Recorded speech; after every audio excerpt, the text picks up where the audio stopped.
yang dirahmati oleh Allah Subhanahu wa taala ini dalam rangka melaksanakan ibadah salat Jumat sebagaimana yang difardukan bagi muslim yang laki-laki. Alhamdulillah, satu nikmat yang patut kita syukuri kepada Allah Subhanahu wa taala dengan kita senantiasa bersama-sama bersungguh-sungguh dengan sepenuh hati bertakwa kepada Allah Subhanahu wa taala dengan menjalankan segala apa yang diperintahkan Allah dan meninggalkan segala apa yang dilarangnya.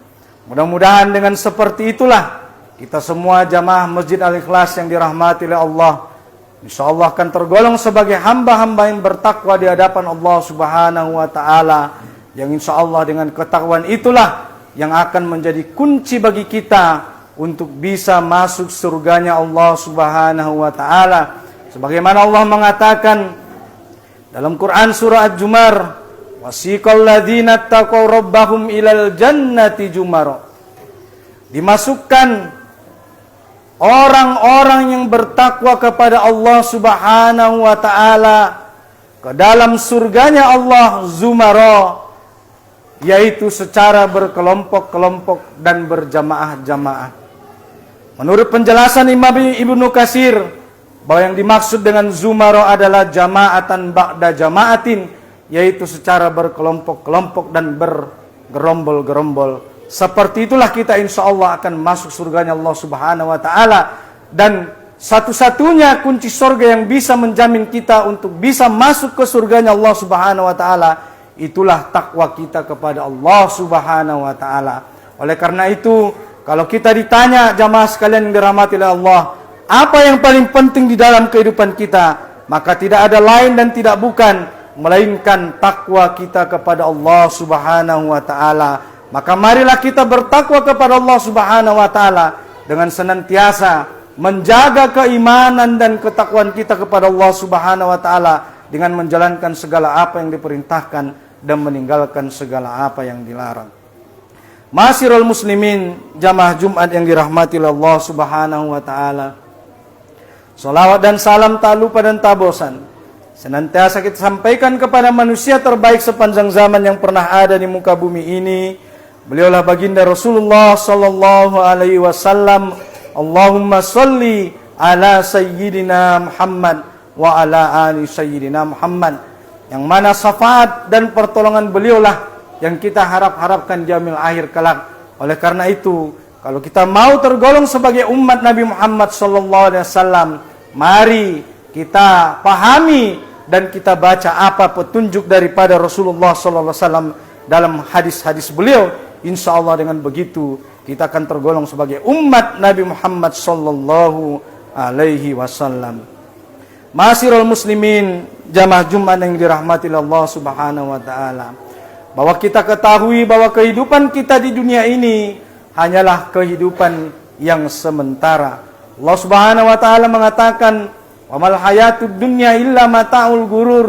Dan tidak adalah kehidupan dunia ini melainkan hanya kehidupan yang bersenda gurau dan hanya kehidupan yang menipu. Oleh karena itu, janganlah kita mau tertipu dengan kehidupan dunia yang sementara ini, bahwa kita semua akan kembali menghadap Allah Subhanahu wa taala, meninggalkan dunia yang fana ini, meninggalkan rumah yang kita tempati, meninggalkan kendaraan, mobil, harta, anak, istri, semua akan kita tinggalkan di dunia ini ketika Allah Subhanahu wa taala memanggil kita untuk menghadap kembali kepadanya. Maka tidak ada lagi yang lebih berharga bagi kita setelah kita kembali menghadap Allah Subhanahu wa taala melainkan iman dan takwa kita yang akan menjadi modal kita untuk kembali menghadap Allah Subhanahu wa taala. Oleh karena itu, ma'asyiral muslimin yang dirahmati Allah Subhanahu wa taala, kalau ditanya kepada kita apa yang paling berharga dan paling penting di dalam kehidupan kita, itulah takwa kita kepada Allah Subhanahu wa taala, karena dengan takwa itulah satu-satunya hal yang bisa menjamin kita untuk masuk surganya Allah Subhanahu wa taala. Sebagaimana Allah mengatakan di dalam ayatnya, "Walau anna ahlal qura amanu wattaqaw la fatahna 'alaihim barakatim minas sama'i wal ard, walakin kazzabu fakhasnahum bima kanu yaksibun." Walau anna ahlal qura, seandainya penduduk satu negeri itu beriman, amanu wattaqau, seandainya penduduk satu negeri itu beriman dan bertakwa kepada Allah Subhanahu wa taala, la fatahna alaihim barakah, niscaya Allah bukakan bagi mereka pintu-pintu keberkahan minas samai wal ard, baik dari seluruh penjuru langit dan penjuru bumi. Ma'asyiral muslimin yang dirahmati oleh Allah Subhanahu wa taala. Kalau kita menunjuk ke sembarang arah, silahkan jamaah sekalian menunjuk. Kalau itu tidak langit, pastilah itu bumi. Dan Allah menjamin bagi kita, siapa di antara kita yang mau beriman dan bertakwa kepada Allah Subhanahu wa taala, akan Allah turunkan seluruh keberkahan baik dari penjuru langit dan penjuru bumi. Barakatim minas sama'i wal ard. Itulah janji Allah Subhanahu wa taala bagi orang-orang yang mau beriman dan yang bertakwa kepada Allah Subhanahu wa taala. Ma'asyiral muslimin jamaah Jumat dirahmati oleh Allah Subhanahu wa taala. Bukankah di dalam setiap hari kita membacakan wa barik ala sayyidina Muhammad kama barakta ala sayyidina Ibrahim. Jamaah Jumat dirahmati oleh Allah Subhanahu wa taala. Begitulah Allah menjanjikan bagi kita keberkahan bagi yang mau beriman dan bertakwa. Apa keberkahan yang Allah berikan bagi orang-orang yang mau beriman dan bertakwa? Mari kita lihat dengan apa yang kita baca. Bahwa kita mengatakan Allahumma barik ala sayyidina Muhammad.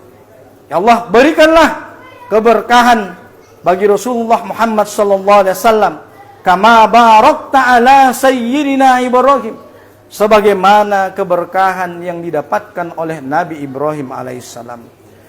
Apa keberkahan yang didapatkan oleh Nabi Ibrahim alaihissalam? Jamaah Jumat dirahmati Allah Subhanahu wa taala. Karena Nabi Ibrahim alaihissalam beriman dan bertakwa kepada Allah Subhanahu wa taala, Allah bukakan keberkahan bagi Nabi Ibrahim dan Ismail alaihissalam. Apa keberkahan yang Allah berikan bagi Nabi Ibrahim alaihissalam? Mari kita lihat hari ini. Di tanah suci Makkah Al-Mukarramah mengalir sebuah keberkahan yang tidak pernah putus-putusnya selama 3.500 tahun lebih, sampai hari ini masih bisa kita merasakan keberkahan dikarenakan iman dan takwa dari Nabi Ibrahim alaihissalam. Apa itu? Air Zam-Zam yang tidak pernah berhenti mengalir, yang hari ini masih bisa kita nikmati kalau kita pergi ke Masjidil Haram. Itulah keberkahan buah dari iman dan takwa dari Nabi Ibrahim alaihissalam. Para ulama mengatakan bahwa yang dimaksud dengan barokah adalah ziyadatul khair wal ajri, yaitu bertambahnya kebaikan dan pahala. Maka kalau di dalam kehidupan kita sehari-hari, kalau bertambah sesuatu di dalam kehidupan kita, maka yang dinamakan barokah adalah pertambahan di dalam kehidupan kita itu semakin menambah kebaikan dan amal pahala dalam kehidupan kita. Bertambah tinggi jabatan, bertambah kebaikan dan pahala.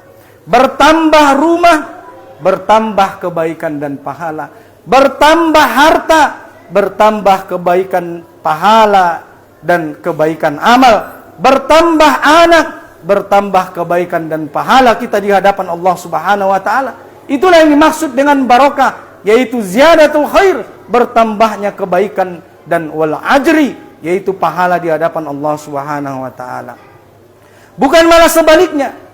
Ketika Allah memberikan kita pertambahan di dalam kehidupan kita, justru pertambahan itu menjauhkan kita dari rahmat dan ampunan Allah Subhanahu wa taala. Apakah ada ustadz orang yang bertambah segalanya diberikan oleh Allah tetapi tidak bertambah pahala dan amal kebaikannya?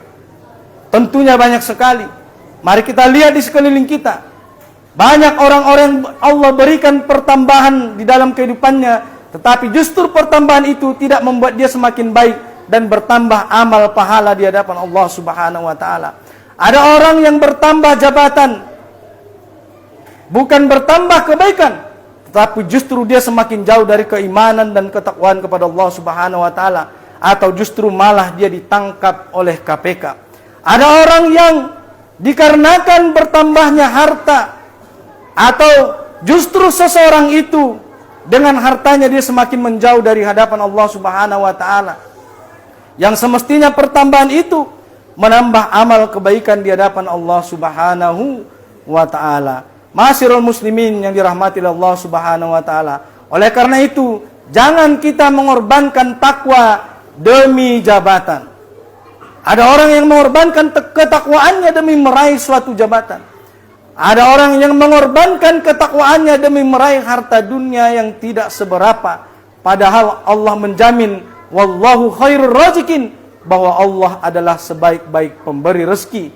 Kemudian dia mengatakan, di zaman hari ini Ustaz, jangankan yang halal, kata dia, yang haram saja sulit untuk didapatkan. Ini ucapan orang yang tidak yakin dengan ayat Allah Subhanahu wa taala bahwa Allah telah mengatakan wallahu khairur razikin, bahwa Allah adalah sebaik-baik pemberi rezeki. Jadi jangan kita mengorbankan ketakwaan demi jabatan, demi harta, demi tahta, demi wanita, tetapi seharusnya justru sebaliknya, semua itu harus kita gunakan untuk semakin menambah keimanan dan ketakwaan kita di hadapan Allah Subhanahu wa taala. Bertambah harta, bertambah ketakwaan. Bertambah jabatan, bertambah ketakwaan. Bertambah anak, bertambah ketakwaan. Bertambah harta, bertambah rumah, bertambah ketakwaan di hadapan Allah Subhanahu wa taala. Kenapa? Karena tadi sudah kita katakan bahwa takwalah satu-satunya yang akan bisa menjamin kita untuk masuk surganya Allah Subhanahu wa taala, sebagaimana Allah katakan dalam surah Al-Jumar. Ma'asyiral muslimin jamaah Jumat dirahmati Allah Subhanahu wa taala, dikatakan di dalam surah Jumar bahwa orang-orang beriman dan bertakwa itu dimasukkan oleh Allah Subhanahu wa taala ke dalam surga secara berkelompok-kelompok. Jadi jangan kita membayangkan kalau nanti kita masuk surganya Allah Subhanahu wa taala, kita akan berjalan secara sendiri-sendiri. Tidak akan ada orang yang masuk surganya Allah Subhanahu wa taala itu jalan sendiri-sendiri, tidak. Melainkan kita akan masuk surganya Allah Subhanahu wa taala secara berjamaah dan berkelompok-kelompok. Nanti kita akan dipanggil sesuai dengan amal ibadah kita. Mana ahli duha? Mana kelompok ahli tahajud? Mana kelompok ahli sedekah? Mana kelompok yang menyantuni anak yatim?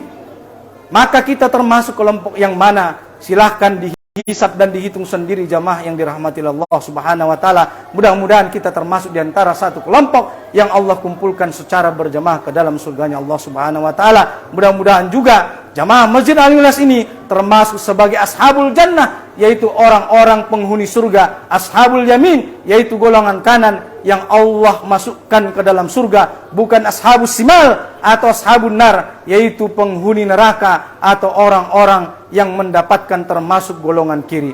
Ma'asyiral muslimin yang dirahmati Allah Subhanahu wa taala, kebetulan kita juga hari ini sudah berada di penghujung bulan Sya'ban, maka itu berarti hanya dalam hitungan hari kita akan memasuki bulan suci mulia, bulan yang kita nanti-nanti, yaitu bulan Ramadan, bulan yang lebih baik daripada 1000 bulan. Oleh karena itu, ma'asyiral muslimin yang dirahmati Allah Subhanahu wa taala, Allah mengatakan di dalam ayat surah Al-Baqarah ayat 183, ya ayyuhalladzina amanu kutiba alaikumusiyam kama kutiba alal ladzina min qablikum la'allakum tattaqun. Yang artinya, hai orang-orang yang beriman, diwajibkan atas kalian berpuasa sebagaimana diwajibkan atas orang-orang sebelum kita, la'allakum tattaqun, agar kita menjadi orang-orang yang bertakwa. Ma'asyiral muslimin jamaah Jumat dirahmati Allah Subhanahu wa taala, kembali bahwa tujuan puasa bertujuan adalah bagaimana agar menjadikan orang beriman itu menjadi orang-orang yang bertakwa di hadapan Allah Subhanahu wa taala. Itulah saking pentingnya takwa. Maka kalau ada yang ditanyakan apa yang paling penting dalam kehidupan kita, tidak lain merupakan ketakwaan kita kepada Allah Subhanahu wa taala. Inilah yang perlu kita jaga. Oleh karena itu, di dalam ayat itu Allah mengatakan bahwa kewajiban berpuasa adalah juga diwajibkan terhadap orang-orang sebelum kita. Para ulama tafsir mengatakan bahwa yang mulai pertama berpuasa adalah Nabi Adam alaihissalam. Kapan Nabi Adam alaihissalam berpuasa? Ketika Nabi Adam alaihissalam diturunkan oleh Allah Subhanahu wa taala dari langit menuju bumi, dan sesampainya di bumi Nabi Adam berpuasa. Sebagian para ulama mengatakan pendapat, ada yang menyampaikan bahwa yang pertama kali puasa adalah Nabi Nuh alaihissalam. Ada pula yang mengatakan bahwa yang pertama kali puasa adalah Nabi Musa alaihissalam, ketika Nabi Musa diselamatkan oleh Allah bersama Bani Israel dari kejaran Fir'aun. Ada pula yang mengatakan bahwa yang pertama kali puasa adalah Yahudi di kota Madinah. Ketika Rasulullah SAW hijrah dari kota Makkah menuju Madinah, lalu Rasulullah SAW melihat orang-orang Yahudi di Madinah berpuasa. Kemudian Rasulullah SAW bertanya, wahai orang-orang Yahudi, hari apakah yang kalian puasai? Mereka mengatakan ini adalah hari baik, hari di mana Nabi Musa alaihissalam diselamatkan oleh Allah dari kejaran Fir'aun, maka kami berpuasa. Oleh karena itu Nabi Muhammad SAW berkata, kalau begitu aku lebih berhak berpuasa daripada kalian, karena Musa adalah saudaraku. Oleh karena itu Nabi Muhammad berpuasa dan memerintahkan para sahabat juga berpuasa, dan hari itu bertepatan pada tanggal 10 Muharram. Maka benarlah ayat Allah yang mengatakan bahwa orang-orang sebelum kita juga diwajibkan berpuasa. Sebagaimana dalam ayat Allah, ya ayyuhalladzina amanu kutiba alaikumussyam kama kutiba alal ladzina min qablikum la'allakum tattaqun. Kemudian ayat itu Allah sampaikan, Allah sambung di dalam ayat berikutnya, ayyaman ma'dudah, bahwa puasa itu adalah hanya dalam beberapa hari hitungan tertentu.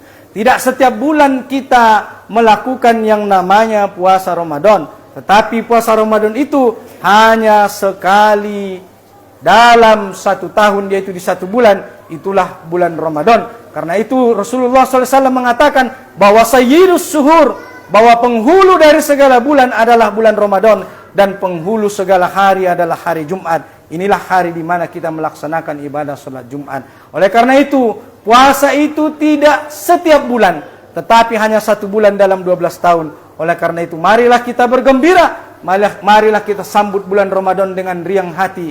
Karena bulan Ramadan di mana Allah melipat gandakan pahala dan ampunan bagi kita. Kalau di bulan Ramadan lalu mungkin ada yang tinggal puasanya, atau ada yang hanya membaca Quran tapi tidak mentadabburi isinya, maka di bulan Ramadan ini mari kita targetkan bagaimana Ramadan tahun ini bisa lebih baik dari Ramadan tahun sebelumnya, agar kita termasuk orang-orang yang beruntung. Kalau Ramadan tahun lalu kita hanya membaca Quran, bagaimana di bulan Ramadan ini kita mentadabburi isinya, memahami ayat-ayatnya, agar kita paham apa yang diperintahkan oleh Allah Subhanahu wa taala, kemudian kita mengamalkan isinya, kemudian kita menyebarkan apa yang kita pahami tersebut.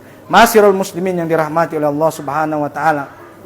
Kemudian dalam ayat itu mengatakan ayyaman ma'dudah, faman kana minkum maridan aw ala safarin fa iddatun min ayyamin ukhra wa lal ladzina yutiquna fidyatun ta'amun miskin faman tatawwa khairan fa huwa khairul lah wa antasumu khairul lakum in kuntum ta'lamun. Ma'asyiral muslimin yang dirahmati Allah Subhanahu wa taala, adapun puasa yang kita lakukan hari ini dulunya tidak seperti ini. Dulu ketika awal-awal perintah puasa turun, bahwa orang-orang terdahulu berpuasa masih boleh memilih. Bahwa wa 'alal ladzina yutiquna fidyatun ta'amun miskin. Orang-orang terdahulu ketika perintah puasa turun, mereka boleh memilih. Boleh puasa, boleh tidak puasa. Kalau mereka tidak mau puasa, maka mereka membayar fidyah, yaitu memberi makan 1 fakir miskin 1 hari. Itulah awal-awal ketika perintah puasa turun. Kemudian ketika perintah puasa turun pertama kali, waktunya adalah dari maghrib sampai tertidur setelah isya. Jadi kalau ada orang dahulu berpuasa, kalau dia kemudian berbuka setelah maghrib, lalu dia tertidur setelah isya, maka sampai disitulah dia boleh makan dan minum. Kalau ada dia bangun misalnya di jam 9 setelah tertidur selesai sholat isya, maka tidak boleh lagi dia makan minum dan menyentuh istrinya. Itulah kenapa menyebabkan sahabat Qais bin Surmah, dijelaskan oleh Imam Ibnu Katsir, yang menjadikan sebab turunnya Al-Quran surah Al-Baqarah ayat 185, yang menghapus Quran surah Al-Baqarah ayat 183. Qais bin Surmah pada waktu itu berpuasa, kemudian dia pulang pada waktu maghrib. Sesampai di rumah lalu dia menanyakan istrinya, wahai istri tercinta, adakah sesuatu yang bisa dimakan? Kemudian istrinya mengatakan, mohon maaf wahai suamiku tercinta, tidak ada sesuatu yang bisa dimakan untuk berbuka puasa, maka tunggulah di sini, lalu aku akan pergi keluar. Lalu istrinya pergi keluar, sesampainya kembali istrinya di rumah, dia melihat suaminya telah tertidur. Lalu Qais bin Surmah terbangun kembali esok paginya, lalu Qais bin Surmah pun berpuasa. Dan ketika pada siang hari, karena tidak sanggup menahan rasa lapar dan haus, lalu Qais bin Surmah pun pingsan. Lalu diadukanlah perkara ini kepada Rasulullah SAW. Lalu turunlah Al-Quran, surah Al-Baqarah ayat 185. Dikatakan dalam Quran surah Al-Baqarah ayat 185, Syahrul Ramadan alladzi unzila fihil Qur'an hudal linnasi wa bayyinatin minal huda wal furqan. Bahwa bulan Ramadan adalah bulan diturunkannya Al-Quran sebagai petunjuk dan pembeda bagi manusia antara yang hak dan batil. Maka siapa-siapa di antara kita yang melihat bulan Ramadan masuknya hilal, 1 Ramadan nampaknya anak bulan, maka hendaklah dia berpuasa. Wa man kana maridan awala safarin faidatun min ayyamin ukhra. Maka kalau ada orang-orang yang sedang dalam perjalanan atau musafir atau dia dalam keadaan sakit, maka bolehlah dia tidak berpuasa dan mengganti puasanya di lain hari. Inilah keringanan dari Allah Subhanahu wa taala. Lalu setelah turun ayat ini, tidak lagi boleh ada pilihan orang yang berpuasa dan tidak berpuasa. Semuanya diwajibkan berpuasa oleh Allah Subhanahu wa taala kecuali orang-orang yang sakit atau dalam keadaan musafir. Maka Al-Qur'an surah Al-Baqarah 183 dihapus, yaitu wa 'alal ladzina yutiquna fidyatun ta'amun miskin, dan orang-orang yang tidak sanggup itu tadi semuanya diperintahkan oleh Allah Subhanahu wa taala untuk berpuasa kecuali yang dalam keadaan musafir atau dalam keadaan sakit. Begitulah Allah Subhanahu wa taala mewajibkan kewajiban berpuasa. Yuridullahu bikumul yusra wa la yuridu bikumul usra. Bahwa puasa ini Allah turunkan adalah disertai dengan kemudahan dan tidak hendak menyulitkan kita. Itulah kenapa puasa itu diwajibkan hanya 1 bulan dalam 1 tahun, tetapi tidak setiap bulannya. Oleh karena itu, puasa itu telah dimudahkan oleh Allah Subhanahu wa taala. Walitukmilul iddata walitukabbirullaha ala ma hadakum. Oleh karena itu, sempurnakanlah hitungan bulan puasa kalian. Kalau ada puasa kita yang batal karena sakit atau musafir, maka silahkan disempurnakan hitungan puasa kita agar genap harinya, hitungannya 29 atau 30. Kalau ada puasa kita yang tertinggal, maka wajiblah bagi kita untuk mengqada. Oleh karena itu, jamaah Jumat dirahmati Allah Subhanahu wa taala, di bulan Ramadan ini, bulan di mana Al-Quran diturunkan, maka marilah kita memperbanyak membaca Al-Quran, mentadabburi Al-Quran, kemudian juga mengamalkan Al-Quran. Ma'asyiral muslimin, jamaah Jumat yang dirahmati Allah Subhanahu wa taala. Oleh karena itu Allah Subhanahu wa taala juga mengatakan, "Inna anzalnahu fi lailatul qadar, wa ma adraka ma lailatul qadar, lailatul qadari khairum min alfi syahri." Bahwa di bulan Ramadan ada 1 malam yang lebih baik daripada 1000 bulan. Itulah malam Lailatul Qadar. Oleh karena itu, jangan lupa juga bagi kita, selain kita tadarus Al-Quran, kemudian juga kita mencari malam Lailatul Qadar, yaitu 10 hari terakhir di bulan Ramadan, dengan iktikaf bersama-sama di bulan Ramadan, mencari Lailatul Qadar di malam 21, 23, 25 atau malam ke-27.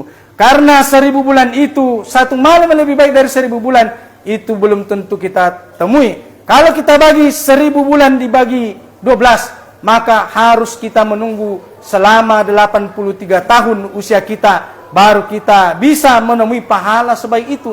Di mana kita mencari 1 malam yang lebih baik dari 1000 bulan, yang kalau dihitung dibagi 12, maka harus 83 tahun usia kita beramal. Oleh karena itu, sementara itu kita memahami bahwa tidak ada usia manusia yang hari ini yang sampai pada umur 83 tahun, sudah jarang kita temui. Oleh karena itu, ma'asyiral muslimin dirahmati Allah Subhanahu wa taala, marilah kita sambut Ramadan ini dengan kita bergembira dan bersungguh-sungguh mempersiapkan diri kita. Mudah-mudahan kita tergolong sebagai hamba-hamba yang bertakwa di hadapan Allah Subhanahu wa taala, sehingga dengan ketahuan itu termasuklah kita sebagai orang-orang yang dimasukkan sebagai ashabul jannah, ahli surga kelak di hadapan Allah Subhanahu wa taala. Amin amin ya rabbal alamin.